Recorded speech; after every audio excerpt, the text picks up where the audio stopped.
8th class के सभी विद्यार्थी जो चैनल से जुड़े हैं, मैं सभी विद्यार्थियों को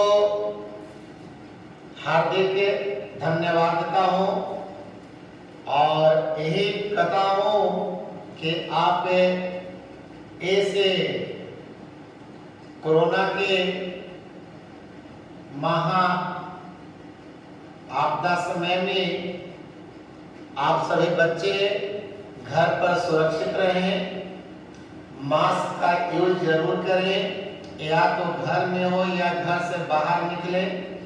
और ऐसे तो मैंने बोला हूँ कि बेवजह आप लोग घर से मत निकलिएगा।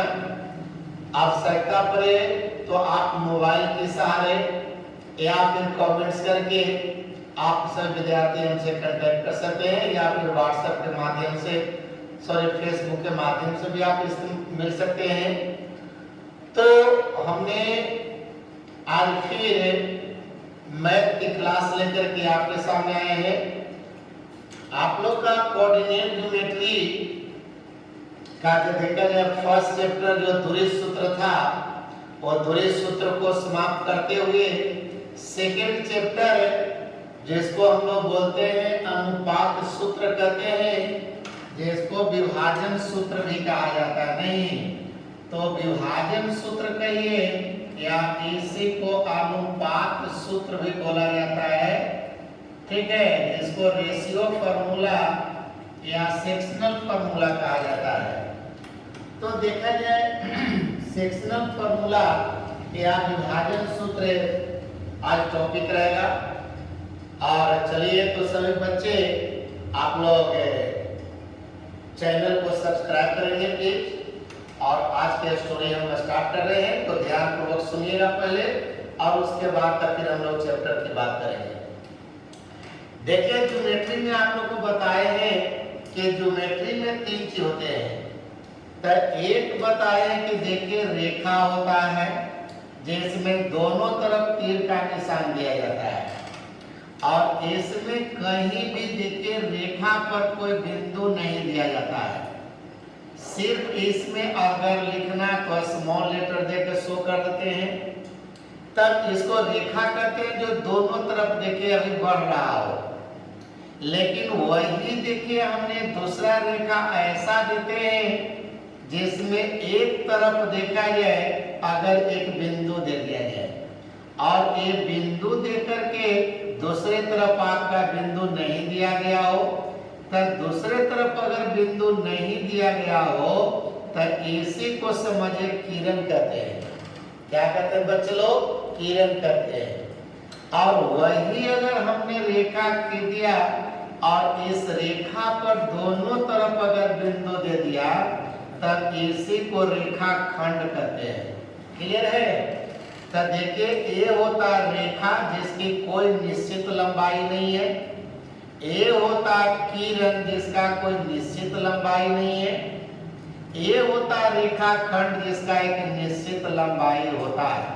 जैसा कि पिछले चैप्टर में आपने देखा कि 2 बिंदुओं को मिलाने वाली रेखा खंड की लंबाई निकालने के लिए सिखाए, 2 बिंदुओं के बीच की दूरी नापने के लिए सिखलाए आप लोग के, और वहीं पर दूरी सूत्र का हमने प्रयोग किया। ठीक है, तो इसलिए बोलते हैं रेखाखंड की बात करते हो कि रेखाखंड में 2 अंत बिंदु होता है जिसको एंड पॉइंट्स कहा जाता है। अब 2 एंड पॉइंट है, यानी 2 बिंदु दिया गया है, और दोनों बिंदुओं को अगर सरल रेखा से मिलाते हो तो यही कहलाता रेखाखंड। क्लियर है? अब देखा जाए तो आज की जो क्लास हम लोग चल रहे हैं वह रेखाखंड का विभाजन चल रहा है। तो आप लोग नीचे क्लास में सीखे थे कि रेखाखंड का विभाजन होता है, बताए थे कि वो विभाजन होता है 2 तरीका से। आप लोग नीचे क्लास में अक्सर रेखाखंड का देखिए समद्विभाजन करने के लिए सीखते थे। टीचर लोग आप लोग के इंस्ट्रूमेंट बॉक्स होता था, उससे रेखाखंड को 2 भाग में बांटते थे। लेकिन अब जो है रेखाखंड को आप लोग को कहते हैं कि 2 से ज्यादा खंडों में बांटना हो। तो 2 से ज्यादा खंडों में अगर बांटना हो तो वहीं पे अनुपात सूत्र का हम प्रयोग करते हैं। जैसे कि अगर आपसे देखे रेखाखंड का विभाजन याद करेंगे सब बच्चे लोग, दो तरह से हम लोग रेखाखंड का विभाजन करते हैं। तो एक विभाजन होता है देखा अंतर विभाजन कहते हैं, जिसको इंटरनल डिवीजन कहते हैं। बात समझ रहे हो? इसको हम लोग कहते हैं इंटरनल डिवीजन। तो इंटरनल डिवीजन का मतलब हो गया यानी अंतर विभाजन। और दूसरा जो विभाजन होता है वो बाह्य विभाजन, ठीक है, जिसको कहते हैं एक्सटर्नल डिवीजन कहते हैं। कौन सी बोलते हैं? एक्सटर्नल डिवीजन कहते हैं। तो देखा जाए कोई पूछे अगर आपसे कि रेखाखंड का विभाजन किस तरह से, तो बोलेंगे दो तरह से। कोण का विभाजन किस तरह से, बोलेंगे दो तरह से। तो एक हो गया अंतर विभाजन और दूसरा हो गया बाह्य विभाजन। क्लियर है ना?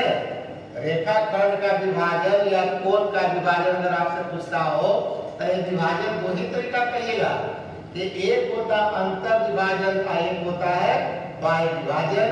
तो आज का क्लास हम लोग रेखाखंड का विभाजन का है। ज्योमेट्री में जब पढ़ाएंगे तो आप कोण का विभाजन बताएंगे। क्लियर है? तो रेखाखंड का विभाजन बताओ बच्चे लोग किस तरीका से किया? दो तरीका से किए। कौन कौन तरीका से किया? अंतर विभाजन किया और बाह्य विभाजन किया। अब कोई आदमी कहा कि अंतर विभाजन किसको कहते हो जी और बाह्य विभाजन किसको कहते हो जी, तब यहाँ पर सुनिएगा बोलते हैं कहता कि रेखाखंड का वैसा विभाजन, ठीक है, फिर से रेखाखंड का वैसा विभाजन जिसमें विभाजक बिंदु, क्या बोला कि जिसमें विभाजक बिंदु रेखाखंड के प्रांत बिंदुओं के भीतर स्थित होता है। ठीक है, फिर से सुनिएगा, कहते हैं रेखाखंड का वैसा विभाजन जिसमें विभाजक बिंदु रेखाखंड के दोनों प्रांत बिंदुओं के भीतर स्थित होता है, तो उसी को अंतर विभाजन कहते हैं। और अगर बाह्य विभाजक बिंदु प्रांत बिंदु के बाहर स्थित होता हो तो उसी को बाह्य विभाजन कहते हैं। ठीक है, अगर प्रांत बिंदु के भीतर में विभाजक बिंदु है तो उसको अंतर विभाजन कहेंगे, और अगर विभाजक बिंदु रेखाखंड के प्रांत बिंदु के बाहर में स्थित होता है तब उसको बाह्य विभाजन कहते हैं। सुनिएगा, आपसे क्वेश्चन पूछ दिया है कौन सी कि उस बिंदु का निर्देशांक ज्ञात करें। देखिए ऐसे बच्चे, अब यहाँ से क्वेश्चन बना सकता है कि उस बिंदु का निर्देशांक ज्ञात करें जो बिंदु x1/1 एवं x2/2 को मिलाने वाली रेखाखंड को, यहाँ दो तरह की बात आता है, अंतर विभाजित करता है और एक बाह्य विभाजित करता है। तो देखिए अंतर विभाजन और बाह्य विभाजन की बात आ गई, तो चलिए अब फिगर पर आइए। देखिए A और B दो बिंदु दिया गया है और इस बिंदु के कतर मिलाने वाली रेखाखंड, आइए ये दोनों बिंदुओं को हमने मिलाने का काम किया और मिलाने के बाद अब पता है कि इस रेखाखंड को विभाजित करिए। अब रेखाखंड का विभाजन मानते हैं, देखता उस बिंदु का निर्देशांक ज्ञात करें जो बिंदु x1/1 एवं x2/2 को मिलाने वाली रेखाखंड को कहता है कि m अनुपात n के अनुपात में, ठीक है, m अनुपात n के अनुपात में कहता है कि अंतर विभाजित करता है या बाह्य विभाजित करता है। अब यहाँ पर देखा जाए तो कहता अंतर विभाजन की बात अभी हमने बताया, तो अंतर विभाजन में बताया हमने क्या सीखना है कि चलिए दोनों प्रांत बिंदु देते हैं, तो यहाँ से हो गया A और यहाँ से हो गया B। अब ये दोनों के भीतर में कोई बिंदु मान लेते हैं कि आपका है P, एक विभाजक बिंदु दे रहे हैं। अब बताओ विभाजक बिंदु जो हमने दिया, एक विभाजक बिंदु बताओ ए और बी के बीच में है कि अंदर में नहीं है? ए को जरूर है कि ठीक बीचों बीच में नहीं करें, लेकिन मानते हैं कि ए से पी तक ये एम भाग में विभाजित हो गया। जैसे 1 है, 2 है, 3 है, 4 है, 5 है, ऐसे एम बार हो गया। तो एम भाग ए हो गया और इसी तरह से ए 1 2 3 4 5 6 7 8 9 यानी एन भाग। तो एम भाग हो गया इधर और एन भाग हो गया उधर। अब पता कि चलिए इस P का निर्देशांक बताइए, तो AC का मान लेते हैं कि चलो x बाई ए। क्लियर है जी? फिर से करें, A और B दो बिंदु है जिसका निर्देशांक दिले x1 y1 है, तब x1 y1 है और A हो गया x2 y2। तो A दो प्रांत बिंदु है और AC के अंदर में आ गया विभाजक बिंदु P। अब कहता कि चलिए AP और BP का अनुपात दिले है। क्लियर है? तो यहाँ पर समझिएगा सभी लोग के अंतर विभाजन की बात करता हो, तो यहाँ पर तुमसे दे दिया है यानी AP और इधर से दिया है BP और A भाग तुमको दे दिया है M अनुपात A। तो कहता है कि यहाँ पर बताइए यानी कि P का निर्देशांक क्या होगा। तो आपने यहाँ पर मान लिया कि माना कि है ना, यानी P का निर्देशांक जो है वह x बाई है। अब तुमसे कहेगा कि तो चलिए x बाई का मान बताइए कितना होगा तब। तो समझिए सभी लड़के थोड़ा सा ट्रिक्स बता दे रहे हैं और ये ट्रिक्स पर आप लोग देखिए मैथ बनाइएगा। अब यहाँ पर P का नियामक मान लिया x बाई। क्लियर है? P का नियामक क्या मान लिया जी? x बाई मान लिया है।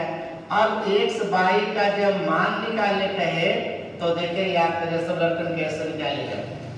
तो यहाँ से क्या करना कि आगे में जो m लिखा है m के कुछ ना कुछ तो अंक लिखेगा। जैसे कि मानते हैं कि चलिए m अनुपात n है, अब दे देगा कि 2 अनुपात 3 दे दिया, या मानते m अनुपात n है, मानते कर दिया कि 3 अनुपात मानते 2 दे दिया। ठीक है? या मानते हैं कि 5 अनुपात 3 दे दिया। अब इस तरह से मानते अनुपात आपको दे दिया, तो m के जगह क्या दिया 2 और m के जगह 3। एक मतलब आगे 2 भाग में बटल है और पीछे 3 भाग में बटल है। अगर m अनुपात n 5 अनुपात 3 का, एक मतलब कि m यानी कि 5 भाग में बटल है और पीछे 3 भाग में बटल है। अब तब पता कि चलो हमको P का निर्देशांक निकालना है, तो P का निर्देशांक निकालने के लिए फटाक से आप लोग फॉर्मूला मार दीजिएगा और आंसर निकल जाएगा। कैसे आंसर निकालना है? तो m से गुना कर देना, यहाँ पर से तिरछा मारना है। तो यहाँ पर हो जाएगा तुम्हारा mx2 प्लस यहाँ n से यहाँ गुना कर दिएगा तो हो जाएगा nx1 और बटा में बोल दीजिएगा m प्लस n। फिर m से गुना बाई 2 में कर दिया तो हो गया देखा m बाई 2 हो गया अब प्लस n से गुना यहाँ कर दिया तो हो गया n बाई 1 और बटे में कहेगा कि m प्लस n। बस यही फॉर्मूला पर आप लोग यहाँ पर तो चूंकि x1 बाई 1 बताओ चर राशि लिए हैं, यहाँ x2 बाई 2 चर राशि है, लेकिन क्वेश्चन में यहाँ पर कोई ना कोई डिजिट दिया जाएगा, अंक रहेगा, संख्या रहेगा।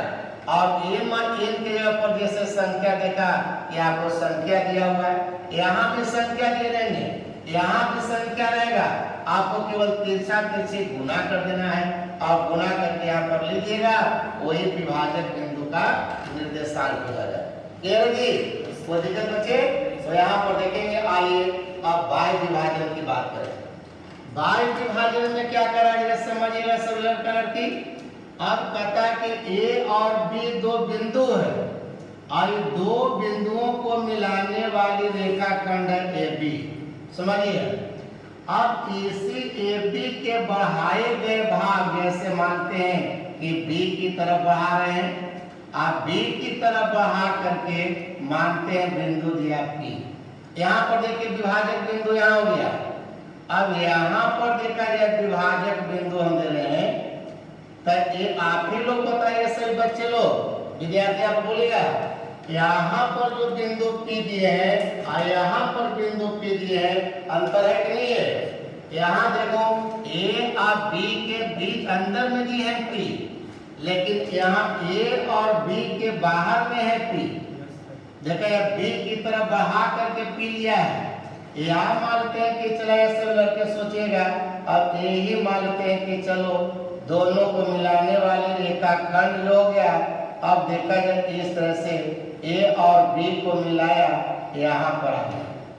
अब कहे कि चलो इसी को आगे तरफ बढ़ा, एक की तरफ बढ़ा दीजिए। अब एक की तरफ अगर हमने बढ़ा दिया और बढ़ा करके देखे बिंदु P दे दिया, और यहाँ पर नियामक इसका माने आप x बाई, जैसे P का यहाँ पर नियामक बोले हो x बाई, समझिए। आप देखें दोनों फिगर में कंपेयर करिएगा कि यहाँ पर A और B यही रेखा खंड का प्रांत बिंदु था, लेकिन विभाजक बिंदु P देखो A और B के बाहर चला गया, माने A की तरफ देखिए इस रेखा को बढ़ाए और तब बिंदु P आ गया है। इसमें P जो है B तरफ हमने बढ़ाए, तो चाहे तो B की तरफ बढ़ाइए, चाहे तो A की तरफ बढ़ाइए। A और B के अगर अंदर नहीं है बल्कि बाहर चला गया, तब समझिए इसी को हम बाह्य विभाजन कहते हैं और ये बिंदु तुम्हारा विभाजक बिंदु हो गया। अब यहाँ से कहता है कि बताओ AP, तो यहाँ से AP हो गया, और दूसरा कहता है BP। एक मतलब है कि यहाँ पर देखा जाए M बटा हो गया A, तब बोला जाए AP तुम्हारा बड़ा हो गया है, इसका मतलब कि M जो है वह ग्रेटर देन N है। मतलब कि जैसे अगर कह दिया कि बताओ 5 और यहाँ कर दिया 3, एक मतलब है कि आपका AP जो यहाँ से आप 5 भाग बोला है और फिर BP बोला है 3 भाग, एक मतलब BP छोटा है और AP जो है बड़ा है। या तो ऐसे करके तो अगर मानते हैं कि M अनुपात N है, सपोज दैट मानते हैं कि आपको दे दिया 5:3, तब 5:3 तो तब आगे का डिजिट बड़ा है और पीछे का डिजिट छोटा है। तो जब आगे वाला अगर बड़ा अंक दे देगा तो समझिए कि एक जो विभाजक बिंदु होगा वह पीछे तरफ होगा, यानी B के निकट होगा। लेकिन अगर यही मानते हैं कि आपसे देता है M अनुपात A और कहता है कि 3:5, एक मतलब कि देखिए AP, तो AP अनुपात कर दिया BP, तब बोल रहा है 3:5। एक मतलब AP छोटा है, यहाँ पर कर दिया कि M लेस देन N, मतलब M छोटा है, देखो 3 N के कर दिया 5, मतलब BP बड़ा है AP छोटा है। तो जब आगे वाला छोटा रहेगा अंक, तो समझिए कि A के निकट में विभाजक बिंदु है, और अगर आगे वाला अंक बड़ा रहेगा तो समझिए विभाजक बिंदु B के निकट जाएगा। ये दोनों फर्क है, M ग्रेटर देन N और M लेस देन N। यहाँ पर M लेस देन है, माने M का मान छोटा और N का मान बड़ा, या M का मान बड़ा और N का मान छोटा। तो यही समझना है। अगर कोई फिगर बनाने का है तो देखना चाहिए कि आगे का अंक बड़ा है कि पीछे का अंक बड़ा है। अगर आगे का अंक बड़ा है तब विभाजक बिंदु B की तरफ दीजिएगा, और अगर आगे वाला छोटा है तब विभाजक बिंदु A की तरफ दीजिएगा। ये भी बाह्य विभाजन है और ये भी बाह्य विभाजन है। और तब तुमसे क्वेश्चन कहेगा कि उस बिंदु का निर्देशांक ज्ञात करिए जो A और B दो बिंदुओं को मिलाने वाली रेखाखंड को M के अनुपात में बाह्य विभाजित करता है। तो जब बाह्य विभाजित की बात करेगा, इस तरह का जो आपका दिया गया डायग्राम अगर, तब वहां पर याद करेंगे कि P का अगर नियामक पूछता है तो P का नियामक को आपने x बाय कर दिया, तो कोई ज्यादा नहीं पर दिमाग लगाना चाहिए, चीज वही है, लेकिन यहाँ पर थोड़ा सा फर्क कर दिया। यहाँ पर देखिए आगे का भाग तो बता रहा M है, आप पीछे का भाग करा N है।